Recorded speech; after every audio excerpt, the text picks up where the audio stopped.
Salve galera da Vila Belmiro, seja bem-vindo para mais um Prazo Santista. Eu sou o Rex, apresentador aqui do canal. E hoje vamos fazer nosso pré-jogo, né, entre Santos e Atlético Mineiro. O jogo que vai acontecer amanhã, né, nessa quarta-feira. Um jogo bem interessante aí que a gente vai ter que assistir para poder saber certinho o que vai acontecer. O jogo vai acontecer às 9h30 pela 30ª rodada do Campeonato Brasileiro. Eu vou dar a faculdade, tá? Infelizmente. Mas eu vou tentar trazer para vocês aí o que aconteceu nesse jogo. Sei lá como, mas vou tentar dar um jeito.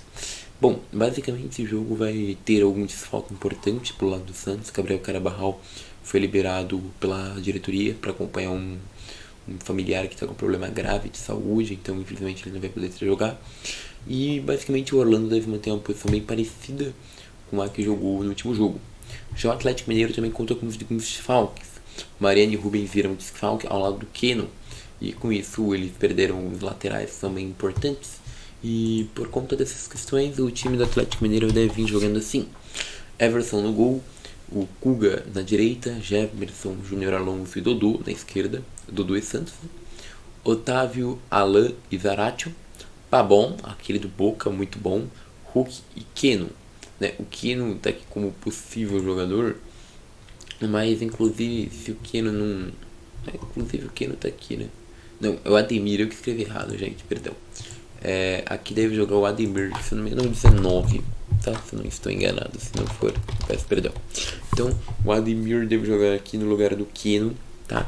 Então a gente vai ter um Atlético Mineiro basicamente dessa formação ainda de um 4-3-3. Já o Santos também no 4-3-3, João Paulo, Lucas Pires, Borman e Felipe Natan. Aqui a gente já vai falar sobre Rodrigo Fernandes e Luan Sanches. Ângelo na direita, Marcos Leonardo e Soteldo na esquerda. Bom, antes da gente falar mais sobre essa escalação, que eu acho que a gente tem que conversar um pouco, vamos falar sobre o Atlético Mineiro. Porque como é que vem o Atlético Mineiro para esse campeonato? Bom, nos últimos 10 jogos o Atlético perdeu 5 partidas, ganhou 3, empatou 2. Não é um bom retrospecto. Além disso, o Atlético Mineiro, dirigido pelo técnico Cuca, fez 36 gols no campeonato, um número baixo comparado aos melhores times com melhores ataques, e tomou 31 gols, um número também não muito bom comparado aos times que tomaram menos gols no campeonato.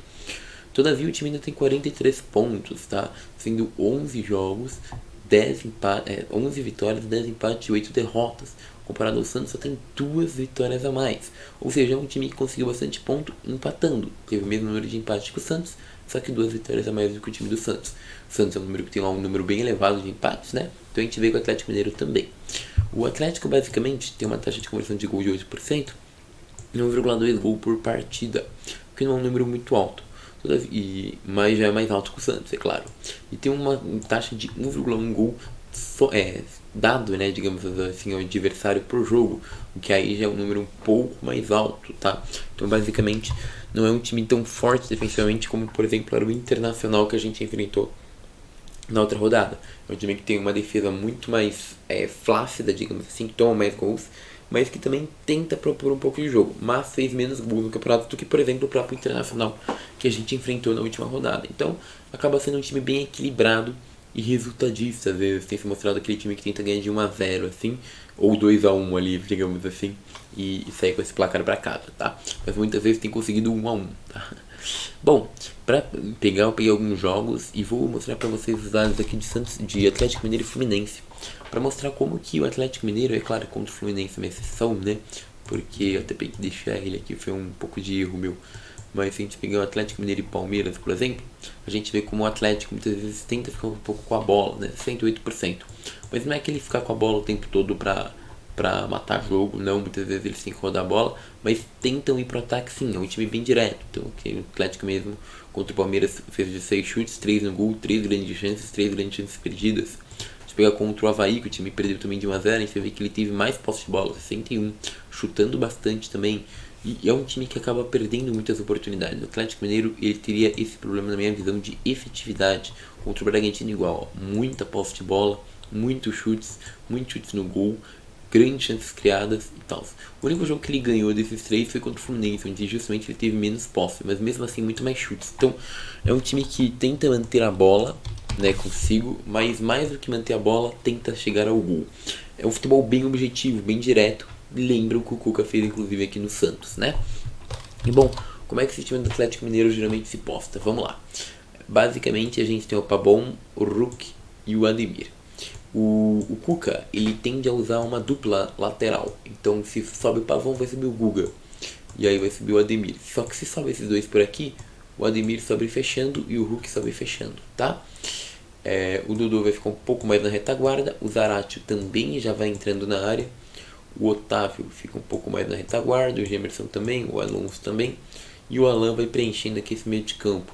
Então basicamente o Atlético ataca com esses jogadores. Se a bola sobra, vai chegar o Alan ou vai chegar o Otávio, tá? Então, se vem para um lado é assim, se vem pelo outro vai ser assim, com outro jogador entrando. Então, geralmente, o Atlético Mineiro ele joga justamente com dois pontas, os laterais ultrapassando os pontas para dar mais volume nas laterais do campo para o ataque. Quando o ponta de um lado sobe, o outro ponta entra na área para tentar o cabeceio. Hulk é o mais posicionado, geralmente sempre também ali para tentar dar a cabeçada.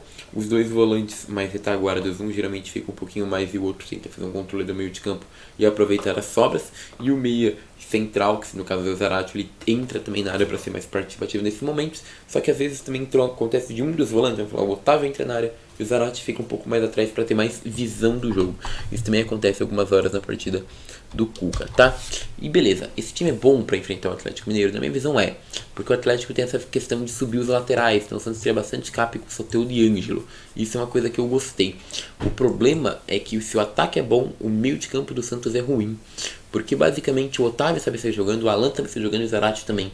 Os três, se subirem, conseguem trazer muito perigo ao Santos. Tanto o Otávio, quanto o Alan, quanto o Zaratio, tá? Isso é muito preocupante. Além disso, o Santos não tem dois pontas que voltem bastante. Então para marcar o Dodô e o Ademir fica bem difícil. Basicamente a única marcação que o Santos vai conseguir fazer é criando. O Santos vai ter que criar rápido jogadas nas costas do Guga e do Dodô para essa formação dar certo. Porque aí os dois vão ficar mais presos na marcação, não vão subir tanto e o Santos vai conseguir ter um controle e um domínio melhor do jogo. Todavia, cara, o Fernandes vai ter que jogar muito, porque ele já vai ter que anular o Zaratio. E aí depois ele tem que correr para anular o Alan e o Otávio, porque vai ser muito difícil o Luan e o Sanches marcarem. Não gostei dessa escalação. Eu, por exemplo, teria vindo com uma escalação muito mais com, pode manter o Luan e deixaria o Camacho aqui, ou o Zanocelo, para ajudar a marcar esses dois volantes, ou até seria mais ousado, deixaria os três volantes, Zanocelo, Fernandes e Camacho, para realmente anular o meio do Atlético e usar as costas dos laterais do Atlético como escapatória, usando o Ângelo e o Soteldo para atacar. Acho muito perigoso e muito arriscado jogar como o Santos vai, com Fernandes, Luan e Sanches, tá? Acho realmente muito perigoso e até que pode tumultuar muito o campo. Isso pra mim já aconteceu contra o Inter. O Luan e o Sanches subiram muito e ficaram muito tumultuando o campo, tirando um pouco do espaço do Soteldo e do Ângelo, prejudicando a atuação dos dois, tá? Então, na minha visão, o Orlando não acerta nessa escalação inicial, mas vamos ver se amanhã se posta um acerto, o Santos consegue de fato manter a posse de bola, o que é muito difícil, porque o time adversário realmente é bem melhor, tecnicamente falando. Mas se o Santos conseguir manter a posse de bola, talvez consiga fazer alguma coisa. Agora a questão é, na minha visão, o Santos deveria jogar pelo menos mais um volante para tentar anular esse meio de campo do Atlético, que é muito forte, e aí apostar na velocidade dos pontas, tá bom? É isso, basicamente. Vamos torcer, vamos ver se vai dar certo essa escalação aí. Muito obrigado a quem assistiu o vídeo até aqui. Peço sua curtida, sua inscrição, seu compartilhamento pelo vídeo. E agora eu fui.